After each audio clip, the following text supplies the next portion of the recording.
Hello दोस्तों, तो लेके आ चुके हैं हम आपके लिए ऑब्सेशन का तीसरा एपिसोड। वैसे आपको बता दूं, इस एपिसोड में आप भी काफ़ी एंजॉय कर सकते हैं, इसलिए आप जल्दी से चैनल को सब्सक्राइब कर लीजिए। एपिसोड की स्टार्टिंग में हमें विलियम की पूरी फैमिली को पार्टी करते हुए दिखाया जाता है, क्योंकि जय ने एना को जो प्रपोज कर लिया था। इसी खुशी में सारे घर वाले पार्टी कर रहे थे। पार्टी जारी रहती है। इसी दौरान विलियम वॉशरूम जाता है।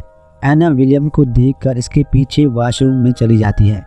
अंदर जाने के बाद एना विलियम से बोलती है कि जैसा तुमने मेरे साथ पेरिस में किया था वैसा दोबारा नहीं होना चाहिए। अगर तुम रूल्स फॉलो नहीं करते तो हमारा ये सिस्टम बंद हो जाएगा। और एना विलियम को याद दिलाती है कि मैं बस तुम्हारी नहीं बल्कि तुम्हारे बेटे और तुम दोनों की हवस मिटाती हूँ। इसके बाद विलियम एना को बताता है कि हमारे अफेयर के बारे में किसी को पता चल चुका है और वो मैसेज भी कर रहा है। एना वो मैसेज देखकर कहती है कि कोई मसला नहीं, मैं सिचुएशन को हैंडल कर लूँगी और हम जल्दी ही एक दूसरे की प्यास मिटाने वाले हैं। जिसके बाद एना वहाँ से चली जाती है। और पार्टी ख़त्म होने के बाद जय और एना घर जा रहे थे, तो इसी वक्त एना जय से अपनी फ्रेंड के पास जाने को बोलकर वहाँ से सीधा मैगी के घर आ जाती है और मैगी से कहती है कि तुम विलियम को ब्लैकमेल करना बंद करो। एना को मैगी पर शक था, लेकिन मैगी एना को बताती है कि मैंने किसी विलियम को मैसेज नहीं किया। फिर वो दोनों बातें कर ही रही थी तो वहाँ पर जय भी आ जाता है, लेकिन एना को लगता है कि कहीं मैगी इसे कुछ बता ना दे, इसलिए एना जय को लेकर वहाँ से निकल जाती है। लेकिन जय एना से कहता है, मैं तुम्हारी फ्रेंड से मिलना चाहता था, मुझे तुम्हारे बारे में जानना है और ना ही तुमने मुझे अपनी माँ से मिलवाया है। तो एना जय से कहती है कि मेरी माँ से तुम पार्टी में मिल लेना। और फिर वो दोनों घर आ जाते हैं। अगले दिन विलियम एना के घर जाता है, जहाँ वो इस तीसरे बंदे के बारे में बात करते हैं जिसको इन दोनों के बारे में पता था। एना कहती है कि तुम्हें किसी पर शक है क्या? तो विलियम बताता है कि मुझे मेरी कुलीग पर शक है। तो एना इसे मैसेज करके एंगेजमेंट पार्टी में इनवाइट कर देती है। जिसके बाद वो दोनों वहीं पर शुरू हो जाते हैं और अपना काम करते हैं।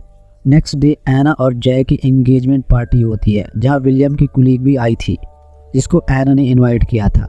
एना इसके पास जाकर अपना शक दूर करती है कि कहीं ये तो मैसेज करने वाली नहीं है, लेकिन इसको ऐसा कुछ भी पता नहीं था। इसके बाद एना विलियम के पास आकर इसे बताती है कि ये काम तुम्हारी कुलीग का नहीं है, शायद कोई और है। तभी विलियम बताता है कि एक और मैसेज आया है जिसमें लिखा है कि जय को अगर तुम नहीं बताओगे तो मैं बता दूंगा। जिस पर एना डर जाती है और विलियम को अपना मूड ठीक करने का बोलती है। तभी एना की मॉम भी वहाँ पर आ जाती है जो विलियम से मिलती है। इसके बाद एना इनको जय से मिलवाती है। तो एना की मॉम जय को देखकर बोलती है कि तुम बिल्कुल मेरे मरे हुए बेटे की तरह दिखते हो। लेकिन जय को तो एना के भाई के बारे में कुछ भी पता नहीं था, लेकिन फिर एना किसी तरह से बात को संभाल लेती है। जय एना की मॉम को अपनी मॉम से मिलवाता है। इधर विलियम को एक और मैसेज आता है, इस स्पीच खत्म होने के बाद मैं सबको बता दूंगा। विलियम इस मैसेज को एना को फॉरवर्ड कर देता है। दूसरी तरफ जय की बहन सिली अकेली बैठी हुई थी। तभी एना इसके पास जाकर बैठ जाती है, जिस पर सिली एना को बताती है कि मेरे बॉयफ्रेंड ने मुझे छोड़ दिया है, शायद किसी और लड़की के लिए, लेकिन तुम्हारा बॉयफ्रेंड अच्छा है, मेरा भाई जय तुमसे बहुत प्यार करता है। तो एना भी सोचती है कि कहीं मैं जय के साथ गलत तो नहीं कर रही हूँ।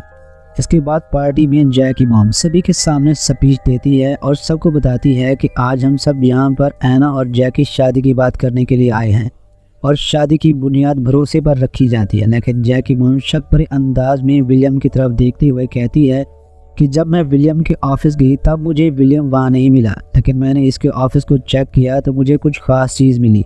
ये सुनकर एना और विलियम के होश उड़ जाते हैं। लेकिन तभी औरा बताती है कि मुझे विलियम के ऑफिस में हमारी शादी की एक फ़ोटो मिली जिसको देखकर हमारे प्यार की यादें ताज़ा हो गई। इधर एना और विलियम एक दूसरे को ही देखे जा रहे थे। ये सब एना की मॉम नोटिस कर रही थी। जय की मॉम जय और एना को अपने प्यार पर भरोसा रखने की बात करती है और इस बात पर एना और विलियम खुद को थोड़ा शर्मिंदा महसूस करते हैं। स्पीच खत्म होने के बाद एना की मॉम एना को साइड में बुलाकर इससे पूछती है कि तुम्हारे और विलियम के बीच क्या चल रहा है, सच बता दो। तो एना बोलती है कि ऐसा कुछ भी नहीं चल रहा हमारे बीच और वहाँ से चली जाती है। इसके बाद एना और जय एक साथ बेड पर होते हैं। जय एना से बोलता है कि तुम मुझ पर भरोसा कर सकती हो, तुम मुझे सब कुछ बता सकती हो। लेकिन एना बोलती है कि तुमसे मिलने से पहले मैं किसी के इतना करीब नहीं गई हूँ जितनी तुम्हारे साथ हुई हूँ। वैसे हर लड़की यही बोलती है, तुमसे पहले मैंने किसी से प्यार नहीं किया। खैर छोड़ो। जय के जाने के बाद एना बाहर विलियम से मिलने जाती है और वो थोड़ी देर बातें करते हैं।